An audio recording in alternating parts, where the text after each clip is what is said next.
klinis sederhana yang digunakan untuk menilai kekuatan dinding kapiler serta fungsi trombosit dalam proses hemostasis primer. Secara fisiologis, ketika pembuluh darah kecil atau kapiler mengalami tekanan, tubuh akan mempertahankan integritasnya melalui dua komponen utama, yaitu yang pertama dinding kapiler yang elastis dan kuat, dan yang kedua yaitu trombosit yang berperan dalam membentuk sumbatan awal. Pada pemeriksaan kali ini, tekanan diberikan menggunakan manset tensimeter untuk mensimulasikan kondisi stres pada pembuluh darah kapiler. Jika kapiler kuat dan trombosit berfungsi normal, maka tidak akan terjadi perdarahan mikron. Namun jika terdapat gangguan, kapiler akan mudah pecah sehingga muncul petechiae atau bintik merah kecil di kulit.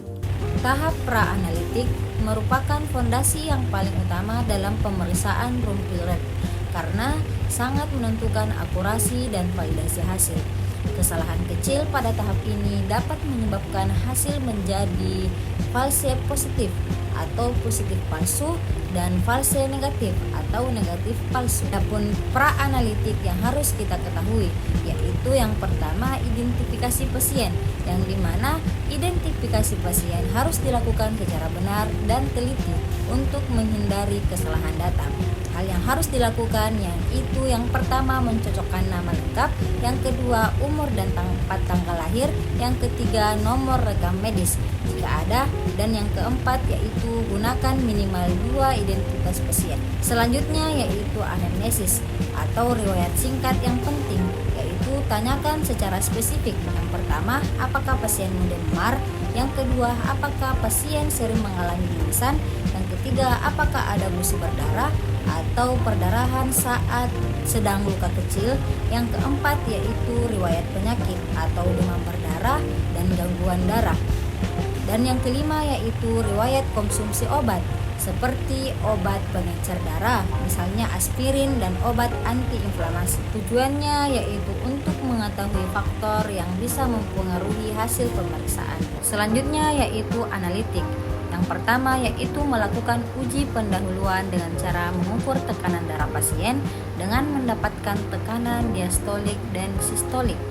Selanjutnya yaitu memasang tensimeter pada lengan pasien dengan benar. Yang ketiga yaitu meraba denyut nadi pada pergelangan pasien untuk menentukan nilai diastolik, lalu pompa tensi hingga denyut nadi pasien berhenti sambil memperhatikan angka pada tensi. Lalu untuk menentukan sistolik gunakan stetoskop. Pertama-tama raba denyut nadi, lalu pasang stetoskop pada area tersebut. Selanjutnya yaitu pompa hingga angka distolik sebelumnya, lalu turunkan perlahan.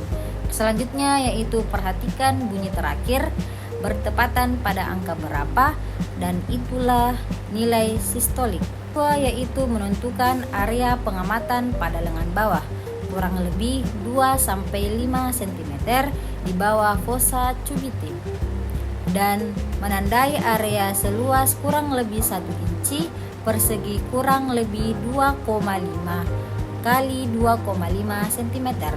Yang ketiga yaitu memasang manset tensimeter pada lengan atas pasien dengan posisi yang benar dan tidak terlalu ketat. Yang keempat yaitu menentukan tekanan pemendungan dengan rumus tekanan sistolik tambah dengan tekanan diastolik. Yang keempat yaitu menentukan tekanan pembendungan dengan rumus tekanan sistolik ditambah dengan tekanan diastolik. Kelima yaitu memompa manset hingga mencapai tekanan pembendungan yang telah ditentukan. Yang keenam yaitu mempertahankan pembendungan selama 5 menit tanpa mengurangi tekanan. Yang ketujuh yaitu mengempeskan dan melepas manset secara perlahan setelah waktu pembendungan selesai. Yang kedelapan yaitu menunggu selama kurang lebih 2 menit agar petechiae muncul secara optimal atau hingga warna kulit lengan kembali normal. Yang kesembilan yaitu mengamati dan menghitung jumlah petechiae pada area yang telah ditandai. Adapun pasca analitik yang harus kita lakukan, yang pertama yaitu mencatat jumlah petechiae yang ditemukan pada area pengamatan. Yang kedua yaitu menentukan hasil pemeriksaan. Yang ketiga yaitu membersihkan tanda spidol pada kulit pasien dan merapikan alat kembali. Dan yang keempat yaitu melaporkan hasil pemeriksaan kepada tenaga medis atau mencatatnya dalam lembar laporan praktikum. Mungkin cukup sekian dari saya. Kurang dan lebih